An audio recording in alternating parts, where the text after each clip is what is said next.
علی قلب ابن آدم فاذا ذکر اللہ خانس واذا غفل وسوس۔ شیطان اولاد آدم کے دل پہ قبضہ جما کے بیٹھ جاتا ہے، جب یہ اللہ کا ذکر کرتا ہے تو بھاگ جاتا ہے، اور جب یہ اللہ کے ذکر سے غافل ہوتا ہے تو یہ وسوسہ اندازی۔ تو شیطان اولاد آدم کے دل پہ قبضہ جماتا ہے، اسے پتہ ہے کہ دل قابو میں آ گیا تو پورا بدن قابو میں، چونکہ میرے اعضائے بدنیاں میرے دل کے تابع۔ موسم اچھا ہے، رت سہانی ہے، صحن چمن میں پھول کھلے ہیں، لیکن میرا دل نہیں چاہ رہا تو ٹانگیں جنبش ہی نہیں کریں گی، مرغن غذائیں سامنے پڑی ہیں اور آپ کا تقاضا ہے کہ جناب لے لیجئے، لیکن میرا جی نہیں چاہے گا تو ہاتھ جنبش نہیں کریں گے۔ آسمان ستاروں اور کہکشاؤں سے بھرا ہوا ہے، جی نہیں چاہے گا تو نظر نہیں اٹھے گی۔ آپ سماعتیں بچھائے بیٹھے تھے، جی نہیں چاہے گا زبان نہیں بولے گی۔ تو پورے آزاد دل کے تابع ہیں، اور اگر دل شیطان کے تابع ہو گیا، اس کے ہتھے چڑھ گیا، تو پھر اعضاء وہی کریں گے جو شیطان چاہے۔ اور اگر یہ دل مالک کی محبت سے سرشار ہوگا تو پھر دل جو چاہے گا وہی اعضاء کریں گے، تو دل اللہ کی نافرمانی کی چاہت ہی پیدا نہیں ہو، تو اعضاء بدنیاں کا رخ بھی اللہ کی رضا کے حصول کی۔ تو شیطان بھی قبضہ دل پہ جماتا ہے اور دل کو قابو میں کر کے حضرت انسان کا بیڑا غرق کرتا ہے۔ اللہ تعالیٰ کا کرم یہ ہوا، اذا جاء رمضان سلسلۃ الشیاطین، اللہ کے محبوب علیہ السلام ارشاد فرماتے ہیں جب ماہ صیام آتا ہے تو شیاطین جکڑ دیے جاتے ہیں، جنت کے دروازے کھول دیے جاتے ہیں، جہنم کے دروازے بند کر دیے۔ اب ہمارے دو دشمن تھے، ایک نفس اور دوسرا شیطان، دونوں کے مقابلے میں ناتواں اور کمزور جان کو مقابلے میں آنا پڑتا تھا، لیکن جب ماہ صیام آیا، یہ ماہ انور آیا، تو ہمارے دو دشمنوں میں سے ایک دشمن باندھ دیا گیا۔ اب ہمارا مقابلہ صرف ایک دشمن سے رہ گیا۔ دیکھیے ماہ رمضان آتا ہے تو مسجدوں کے در کشادہ ہو جاتے ہیں، لوگوں کا رجحان دین کی طرف ہوتا ہے، جو 5 نمازیں بھی نہیں پڑھتے ہوتے ان کو تراویح میں بھی کھڑا ہوتا دیکھتے ہیں، اہتمام ہوتا ہے، نیکی کا، صدقہ و خیرات کا ماحول پیدا ہوتا ہے۔ ایسا کیوں ہے کہ شیطان بند گیا، لیکن اس کے باوجود نظر بھٹک رہی ہے، خیالوں میں آوارگی ہے اور رشوت کا بازار گرم ہے، کیوں کہ ابھی نفس موجود۔ تو نیکی کا جو ماحول پیدا ہوا یہ شیطان کے بند جانے کی وجہ سے، اور برائی کا ماحول اب بھی موجود ہے یہ نفس کے موجود ہونے کی وجہ سے۔ تو ہمارے دو دشمن ہیں جو ہمیں جادہ مستقیم سے ہٹاتے ہیں، ایک شیطان اور دوسرا نفس۔ اب جب ماہ صیام آیا تو شیطان باندھ دیا گیا، اب ہمارا مقابلہ صرف نفس، اور یہ نفس شیطان سے بھی بڑا دشمن، شیطان کو شیطان بنانے والا نفس، اور وہ ہمارے ساتھ جڑا ہوا ہے۔ ماہ صیام میں شیطان تو بند گیا لیکن نفس نہیں بندھا۔ اب ہمیں اپنے نفس کو کمزور کر کے اور اپنی فتح حاصل کرنی ہے اور تقوی کی منزل کو۔ اب شیطان تو اللہ نے باندھ دیا، اب نفس کو کیسے باندھ؟ تو آئیے نفس کی بندش کیسے ہوگی یہ کسی ایکسپرٹ سے پوچھیں گے کہ یہ کیسے اس کو باندھیں گے، اس کو کیسے قابو میں کریں گے، تو کسی ایسے شخص سے پوچھیں جو اس شعبے کا ماہر ہو۔ تو علامہ اقبال کے مرشد ملا جلال الدین رومی علیہ رحمہ کہتے ہیں آؤ تمہیں میں ایک معالج کا پتہ دیتا ہوں جو تمہیں اس بیماری کا علاج بتائے گا اور اس کی بندش کے طریقے بتائے گا۔ شیخ رومی علیہ رحمہ فرماتے ہیں ہفت شہر عشق را اتار گشت ما ہنوز اندر خم یک کوچام۔ عشق کے 7 شہر شیخ فرید الدین اتار گھوم چکے ہیں، اور میرے جیسا شخص عشق کے پہلے شہر کی پہلی گلی کے کونے پہ کھڑا ہے۔ اب اندازہ کیے کہ جن کا پتہ حضرت ملا جلال الدین رومی دے رہے ہیں وہ کس بلند مرتبے پہ فائز المرام ہے۔ فرمایا کہ وہ عشق کے 7 شہر گھوم چکے ہیں اور میں پہلے شہر کی پہلی گلی کی نکر پہ کھڑا ہوں۔ اب شیخ فرید الدین علیہ رحمہ سے پوچھئے کہ شیطان تو بند گیا، اب نفس کا وبال ہمارے اوپر پڑ رہا ہے اور ہم اس کے باوجود ماہ صیام کے اندر گناہوں میں منہمک ہیں، تو ہمیں بتایا جائے کہ اس نفس کا علاج کیسے کیا جائے، ہمیں آپ کا پتہ بتایا گیا ہے۔ تو شیخ فرید الدین اتار بولے نفس نتواں کشت الا باسے چیز بات گوئم یاد گیرش اے عزیز۔ نفس نہیں مرتا، لیکن اگر 3 اسلحے تیرے پاس ہوں تو یہ ٹھہر بھی نہیں سکتا۔ وہ 3 اسلحے کون سے ہیں؟ خنجر خاموشی و شمشیر جو، نیزائے تنہائی و ترک ہجو۔ خاموشی کا خنجر، بھوک کی تلوار اور تنہائی کا نیزہ، یہ 3 اسلحے ایسے ہیں اگر تو یہ لے کر کے نفس پہ ٹوٹ پڑے تو پھر نفس کا مقابلہ تیرے لیے آسان۔ خنجر خاموشی، خاموشی کا خنجر، اللہ کے محبوب علیہ السلام نے فرمایا من صامت نجا جو خاموش ہو گیا وہ نجات پا گیا، کیونکہ انسان کی زندگی کی زیادہ آفتیں اس کی زبان کی وجہ سے۔ آپ اپنے گناہوں کا اور میں اپنے گناہوں کا اگر احتساب کروں تو ہمیں سب سے زیادہ گناہ زبان کے ملیں۔ آنکھیں بھی گناہ کرتی ہیں، ہاتھ بھی گناہ کرتے ہیں، پاؤں بھی گناہ کرتے ہیں، لیکن سب سے زیادہ گناہ زبان کرتی ہے۔ جھوٹ بھی بولتی ہے، غیبت بھی کرتی ہے، شکوہ بھی کرتی ہے، گالی سب و شتم اور کیا کچھ زبان کے گناہ ہیں۔ اسی لیے اللہ کے محبوب نے فرمایا جو تمہارے دو جبڑوں کے درمیان ہے یعنی زبان اور دو ٹانگوں کے درمیان ہے تمہاری پارسائی کی جگہ، تم ان دو چیزوں کی مجھے ضمانت دے دو، میں محمد تمہیں جنت کی ضمانت دے دے۔ تو انسان کے سب سے زیادہ گناہ زبان کے ہیں اور اس کی پارسائی کی جگہ۔ تو اس لیے میرے حضور نے فرمایا من صمت نجا، جو خاموش ہو گیا وہ نجات پا گیا۔ خنجر خاموشی، خاموشی کا خنجر نفس کشی کا ایک مؤثر ذریعہ۔ اور دوسری بات وشمشیر جو، اور بھوک کی تلوار۔ تو بھوک سے نفس کا مقابلہ کیا جا سکتا ہے، بھوک کی تلوار سے نفس کا سر کاٹا جا سکتا ہے۔ اللہ کے محبوب کا فرمان سنیے، یا معاشر الشباب من استطاع منکم الباء فلیتزوج فإنہ اغض للبصر واحسن للفرج فمن لم یستطع فعلیہ بالصوم فإنہ لہ وجاء۔ اے جوانوں کے گروہ، تم میں سے اگر کوئی نکاح کرنے کی طاقت رکھتا ہے تو وہ دیر نہ کرے، فی الفور نکاح کرے، یہ نظر کا اور پارسائی کا محافظ۔ لیکن اگر تم میں سے کوئی نکاح کرنے کی فی الحال پوزیشن میں نہیں ہے تو وہ کثرت کے ساتھ روزے رکھے۔ روزے قاطع شہوات ہیں، تو بھوک سے نفس کو جو ہے وہ روکا جا سکتا ہے، اس کو لگام ڈالی جا سکتی ہے۔ تیسری بات نیزہ تنہائی، تنہائی کا نیزہ۔ تو فرمایا گیا کہ العافیت فی العزلہ، کہ تنہائی کے اندر ہی عافیت ہے۔ جب مجلسوں میں غیبت کی بدبو پھیلتی ہو اور چغلی کا ماحول معاشرے کا جزو لا ینفک بن جائے اور مجالس کے اندر نظروں کی پاکیزگی کا قائم رہنا مشکل ہو جائے اور انسان کی زندگی کے اندر گناہوں کا بہت بڑا سبب مجلسی زندگی ہو تو پھر اس سے تنہائی بہتر ہے۔ حضرت شاہ نقشبند بخاری فرماتے ہیں کہ فقیر کے لیے سب سے اچھی جگہ اللہ کا گھر مسجد ہے، یا کسی کامل صالح شخص کی صحبت ہے، اور یا پھر تنہائی ہے۔ چوتھی جگہ ہلاکت کے علاوہ اور کچھ نہیں۔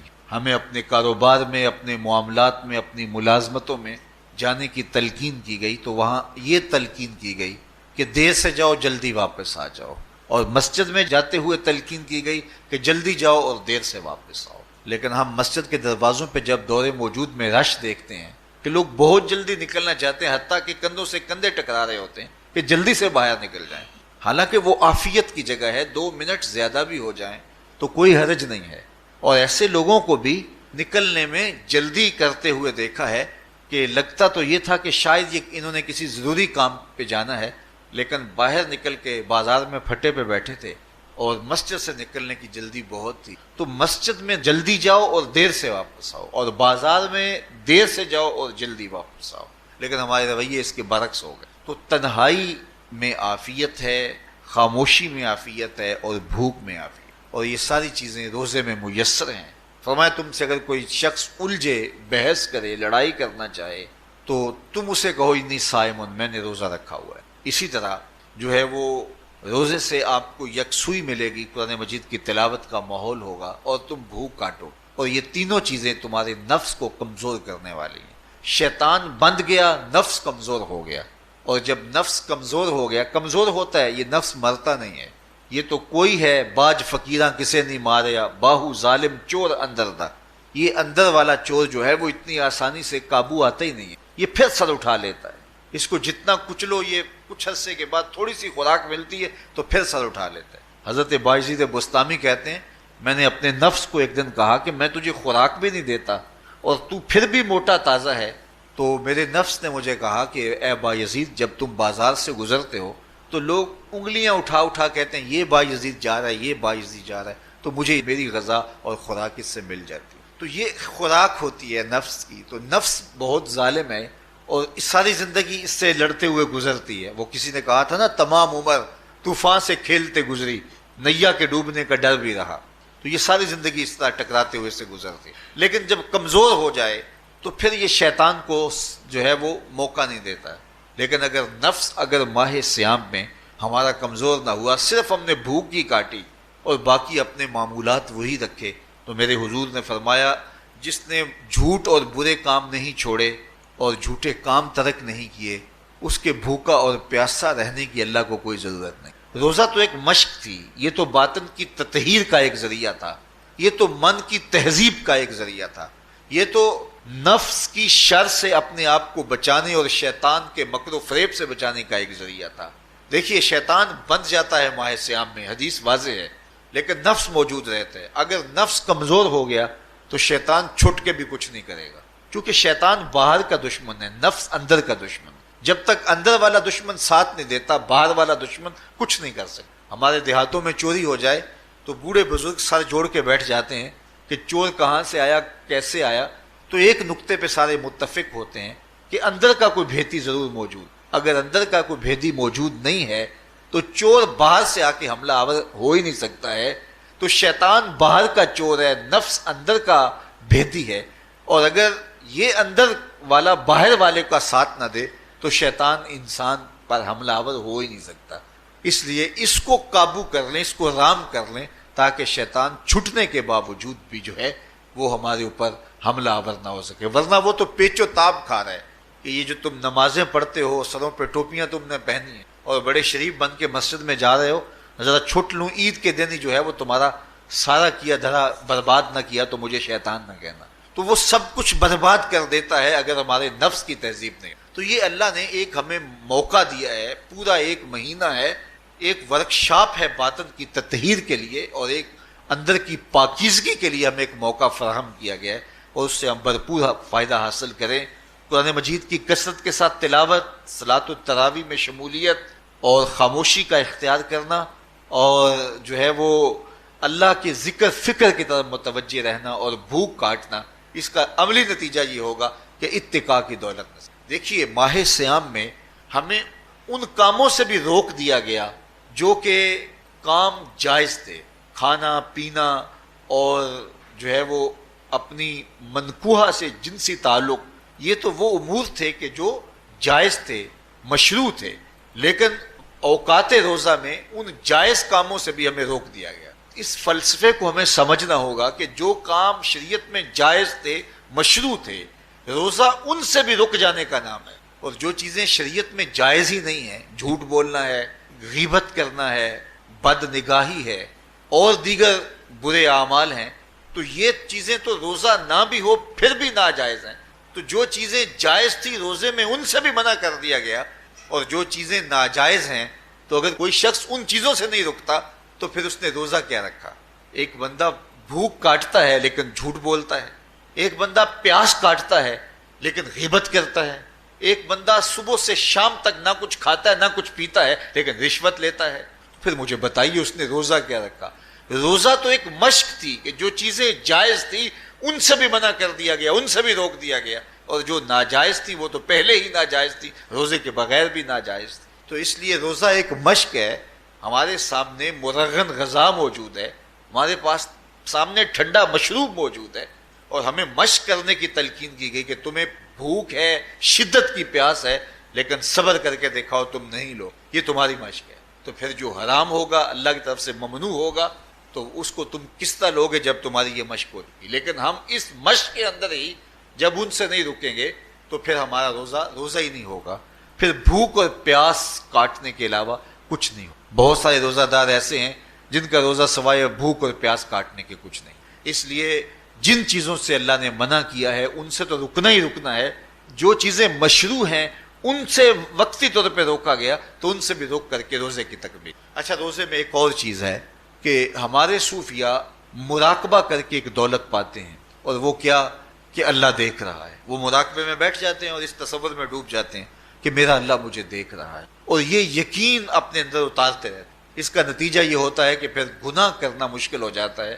یہ تصور جب بندے کے ساتھ جڑ جاتا ہے کہ میرا اللہ مجھے دیکھ رہا. ماہ سیام میں یہ دولت اللہ بانٹ دیتا ہے. جو مراقبے سے صوفیہ حاصل کرتے ہیں، اللہ تعالیٰ اس دولت کو اہل ایمان پہ چھڑک دیتا ہے. کڑکتی دھوپ، برستی گرمی، زبان کانٹا، ہونٹ خشک، ٹھنڈا پانی دستیاب، دروازہ مکفل، کوئی دیکھنے والا بھی نہیں ہے، لیکن بندہ ایک گھونٹ بھی نہیں پیتا، وضو کرتے بھی احتیاط کرتا ہے کوئی قطرہ حلق سے نیچے نہ اتر جائے، کیوں کہ میرا اللہ مجھے دیکھ رہا ہے۔ جو چیزیں صوفیاء کو مراقبے سے نصیب ہوتی ہیں، ماہ سیام میں اللہ اس دولت کو بانٹ دیتا ہے، چھڑک دیتا ہے، بارش کی طرح وہ دولت برستی ہے، اور یہ تصور ہمارے ساتھ جڑ جاتا ہے کہ میرا اللہ مجھے دیکھ رہا ہے۔ ہم پانی نہیں پیتے، اللہ دیکھ رہا ہے، مرغن غذائیں موجود ہیں کہ اللہ دیکھ رہا ہے۔ تو میں یہ پوچھتا ہوں کہ ہم کھانا نہیں کھاتے کہ اللہ دیکھ رہا ہے، ہم پانی نہیں پیتے کہ اللہ دیکھ رہا ہے، لیکن جب رشوت لے رہے ہوتے ہیں اللہ اس وقت نہیں دیکھتا؟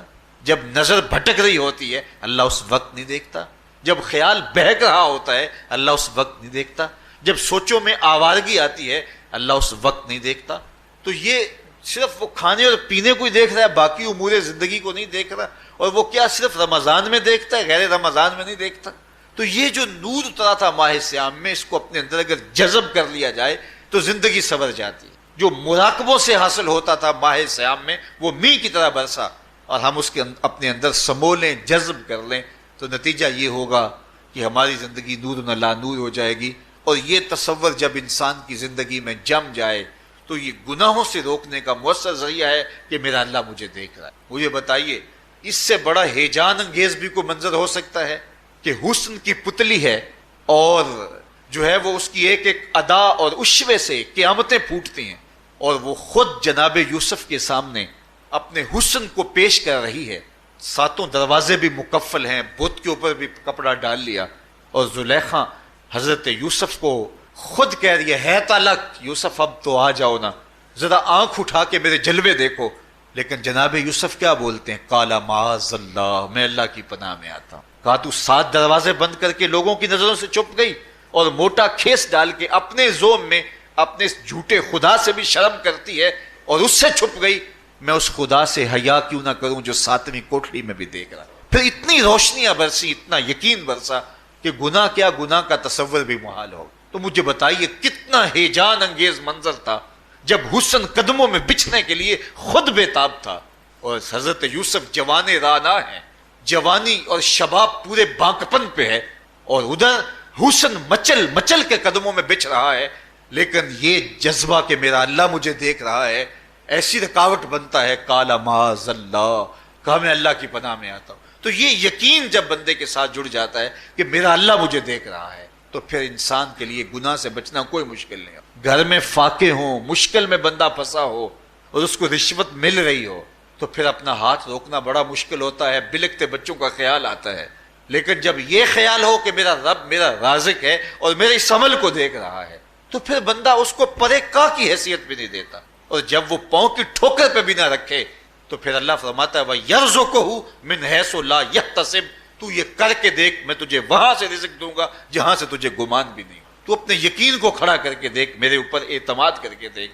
میرے حضور نے فرمایا اللہ پر توکل کرنے کا جو حق ہے اگر تم ادا کرو، وہ تمہیں ایسے رزق دے جیسے پرندوں کو عطا کرے۔ صبح گھر سے نکلتے ہیں خالی پیٹ ہوتے ہیں، ہمیں تو پتہ ہے دفتر میں جانا ہے، ہمیں تو پتہ ہے دکان پہ جانا ہے، ہمیں تو پتہ ہے فیکٹری میں جانا ہے، ہمیں تو پتہ ہے کہ ہم نے فلاں جگہ جا کے دہاڑی لگانی، لیکن ان کا کوئی کاروبار نہیں ہوتا، کوئی فیکٹری نہیں ہوتا۔ جدھر جی آیا صبح جو ہے وہ اڑان بھر دی، بند توکل پنچھی اڑ دے، خرچ نہ پلے زیرا ہو، نہ کوئی راس ہے نہ کوئی کاروبار ہے۔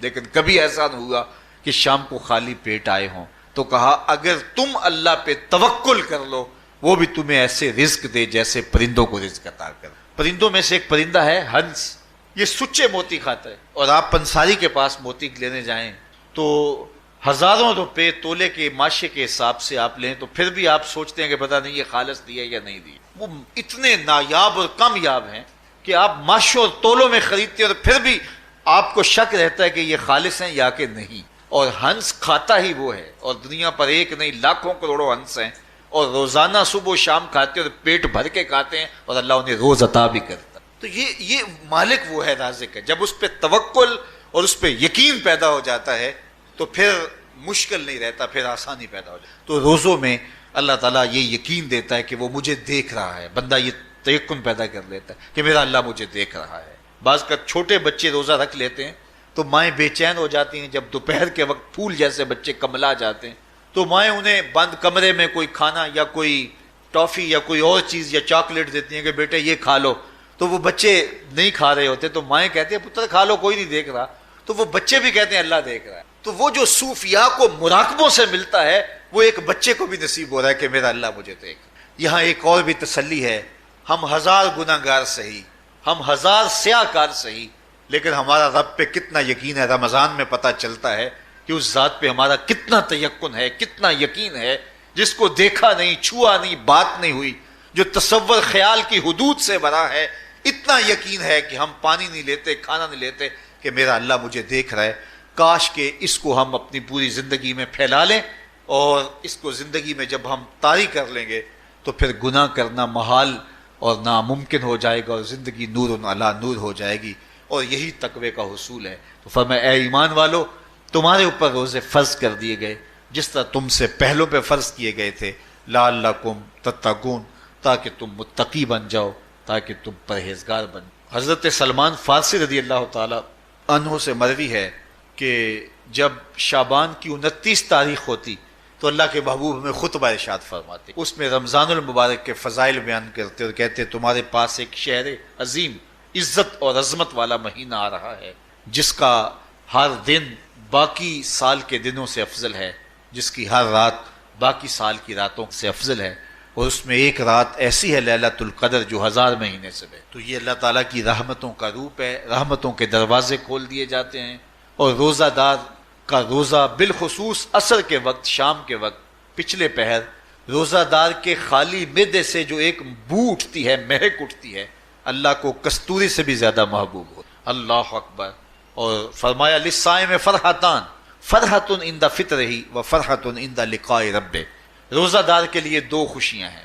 ایک خوشی اسے تب ملتی ہے جب وہ روزہ کھولتا ہے سارے دن کی بھوک اور پیاس کاٹ کے، جب شام کو ٹھنڈا اور میٹھا مشروب اسے ملتا ہے، اور وہ مشروب اپنے جو ہے وہ منہ میں ڈالتا ہے، وہ معدے کی طرف اترتا ہے، تو اس کی زبان بولے نہ بولے اس کا ایک ایک انگ اللہ کی تسبیح بول رہا ہوتا ہے اور اللہ کا شکر ادا کر رہا ہوتا ہے. اس وقت اسے ایک عجیب فرحت ہوتی ہے کہ اتنا طویل لمبا روزہ تھا، شکر ہے کہ میرا روزہ تکمیل کو پہنچا. ایک روحانی مسرت، پھر روزہ کھلنے کے وقت اس کو بدنی مسرت. تو ایک فرمایا اس کو فرحت تب ملتی ہے جب وہ روزہ کھولتا ہے، وَفَرْحَةٌ عِنْدَ لِقَاءِ رَبِّهِ، اور دوسری فرحت اسے تب ملے گی جب روزے کے صلے میں اللہ اپنے رخ سے پردہ ہٹا دے گا اور اللہ اپنا دیدار عطا فرمائے. تو یہ روزے دار کے لیے خوشیاں ہیں. تو خوش نصیب ہیں وہ لوگ جو ماہ صیام کے روزے پورے خشوع و خضوع کے ساتھ رکھتے ہیں اور اس کی برکتوں سے مالا مال ہوتے ہیں. ورنہ بعض لوگ میں نے ایسے بھی دیکھے ہیں، وہ چھوٹی چھوٹی بیماریوں کا بہانہ بنا کے روزہ ترک کر دیتے ہیں اور انہیں حوصلہ ہی نہیں پڑتا روزہ رکھنے. چونکہ الصوم نصف الصبر، روزہ آدھا صبر ہے. میں سمجھتا ہوں، میں شوگر کا مریض ہوں، اور 4 سے 5 گھنٹے اگر مجھے کچھ کھانے کو نہ ملے تو میری طبیعت میں ایسا اضطراب اور بے چینی پیدا ہو جاتی ہے کہ میں گھر والوں سے الجھنے کی کیفیت میں بھی آ جاتا ہوں. لیکن ماہ صیام میں 20 گھنٹے بھی کاٹ لیتا ہوں، لیکن میری طبیعت پہ کوئی بوجھ اس لیے نہیں ہوتا کہ میں اللہ کی رضا کو اپنے ذہن کے ایک ایک گوشے میں رکھے ہوئے ہوتا ہوں. تو یہ آدھا صبر ہے، یہ صبر سکھاتا ہے. اور پھر روزے سے جب ہم بھوک کاٹتے ہیں تو غربا، مساکین، وہ لوگ جو بیچارے بھوک اور پیاس کاٹ کے زندگی گزارتے ہیں، ان کا بھی ہمیں خیال آتا ہے کہ ہمیں تو اپنے اختیار سے چند لمحوں کے لیے بھوک کاٹنی پڑی تو اس کی کلفت اور اس کی اذیت اتنی ہے. تو جو شخص مجبوری کی وجہ سے کاٹتے ہیں اور ان کے بلکتے بچے ان کے سامنے ہوتے ہیں تو پھر ان کا عالم کیا ہوگا. تو اس سے پھر صدقہ اور خیرات کا ماحول پیدا ہوتا ہے اور ہم غربا کو اپنے ساتھ خوشیوں میں شریک کرتے ہیں. اللہ تعالیٰ جل شانہ ہمیں ماہ صیام کے روزے، صلاۃ التراویح، دیگر صالح اعمال کی توفیق دے. وآخر دعوانا ان الحمد للہ.